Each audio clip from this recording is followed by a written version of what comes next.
Imagine stumbling upon a dusty old bottle in the basement of an old university greenhouse, its label faded, its contents long forgotten. Inside, a mysterious white powder sits undisturbed for well over a century. At first glance, it might look like nothing more than an odd relic from a bygone era. But what if that powder held secrets to how our ancestors kept food safe, shaped the flavors we love today, and even revealed how far we have come in protecting ourselves from invisible dangers lurking in what we eat? This is not a scene from a science fiction novel. It actually happened. Deep beneath a cluster of greenhouses at a major European university, researchers cleaning out storage shelves came across two unassuming glass bottles tucked away in shadow. Their labels claimed they contained something revolutionary for their time: cultures of bacteria used to preserve dairy. Bacteria? In food? Back then, the idea was groundbreaking. Today, it's part of everyday life, quietly working in everything from yogurt to sourdough bread. But these bottles were different. They dated back to the late 1800s, making them some of the oldest known samples of intentionally cultivated food bacteria ever found. What followed was a scientific journey that bridged centuries. Using cutting-edge DNA technology, scientists managed to extract genetic material from the ancient powder. To their astonishment, the microbes inside were not only identifiable but remarkably similar to those still used in modern dairy production. These tiny organisms, known as lactic acid bacteria, are the silent guardians of freshness in fermented foods. They do not just add flavor, they create an environment so acidic that harmful bacteria cannot survive. Think of them as microscopic bouncers, kicking out any unwanted guests trying to spoil your milk or butter. For generations, people have relied on fermentation without fully understanding how it worked. A jar of milk left near the stove would naturally thicken and sour, becoming a staple on kitchen tables across rural communities. Each household had its own version, passed down like a family recipe. There was no quality control, no consistency, just tradition and luck. But in the late 1800s, something changed. Science began to peek behind the curtain.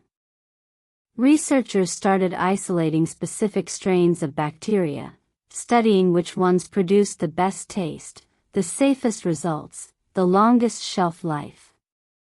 The discovery of these bottles suggests that someone, over 100 years ago, was already doing this kind of work, carefully selecting and preserving cultures for use in butter and cheese making. And here is where things get truly fascinating. The ancient bacteria were not random survivors. They carried genes responsible for creating diacetyl, a compound that gives butter its rich, mouth-watering aroma. That familiar smell of fresh popcorn or warm baked goods. That is diacetyl at work. The fact that this trait was present over a century ago shows that early food scientists were already honing in on exactly the qualities we value today. They were not just trying to prevent spoilage, they were crafting flavor. This was not accidental fermentation anymore. This was precision brewing at a microbial level. But history is rarely clean, and neither are old basements. Alongside the beneficial bacteria, researchers found something unsettling: traces of microbes linked to acne, skin infections, and even stomach illnesses. One particularly stubborn type, associated with pimples, had survived the decades thanks to its tough outer shell, allowing it to endure in harsh conditions. Others hinted at contamination from human contact or unsanitary tools. This paints a vivid picture of a time when the rules of hygiene were still being written. Gloves, sterilized equipment, air-filtered labs. None of that existed yet. People were learning by trial and error, often risking contamination in the pursuit of progress. It is easy to judge the past through the lens of modern safety standards, but that would miss the point. What these bottles represent is not failure, it is the beginning of a revolution.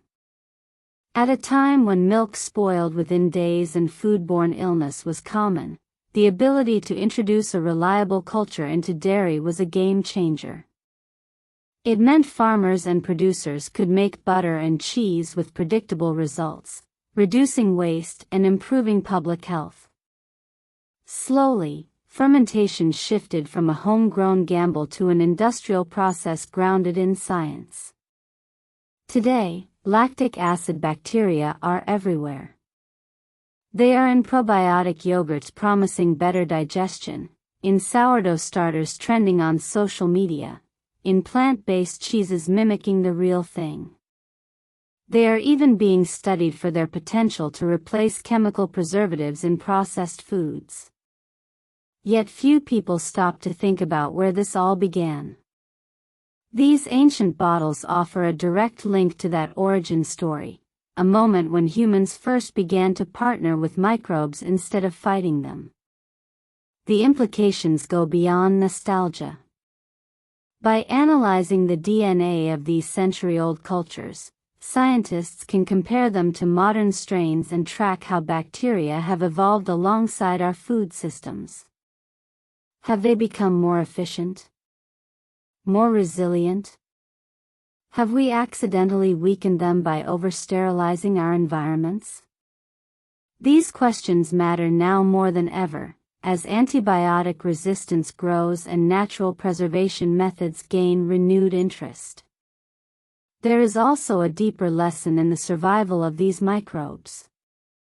For 130 years, they sat in silence, sealed off from the world, waiting. And still, they held their genetic code intact. Life, even in its smallest forms, is incredibly persistent. It adapts, endures, and sometimes outlives the civilizations that once studied it. The fact that we can read their blueprint today speaks volumes about both the fragility and resilience of biological knowledge.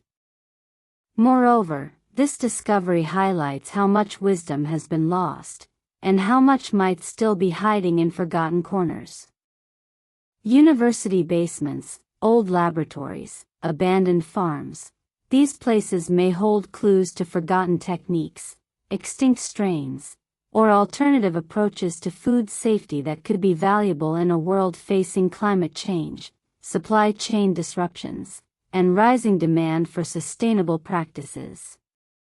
Perhaps somewhere else, another bottle sits unnoticed, containing a microbe capable of transforming how we grow or preserve food in the future. It is also a reminder that science does not always move forward in straight lines. Progress is messy. It includes dead ends, contamination, failed experiments, and moments of pure luck, like finding two fragile bottles during a routine cleanup. Some of the most important discoveries happen not because someone set out to find them, but because someone paid attention to something small, overlooked, seemingly insignificant. In a world obsessed with speed, convenience, and novelty, there is something humbling about this story. It connects us to a time when food was made slowly, carefully, with hands and intuition. When a single jar of sour milk could feed a family for days. When the boundary between nature and nurture was thinner, and people worked with microbes rather than against them.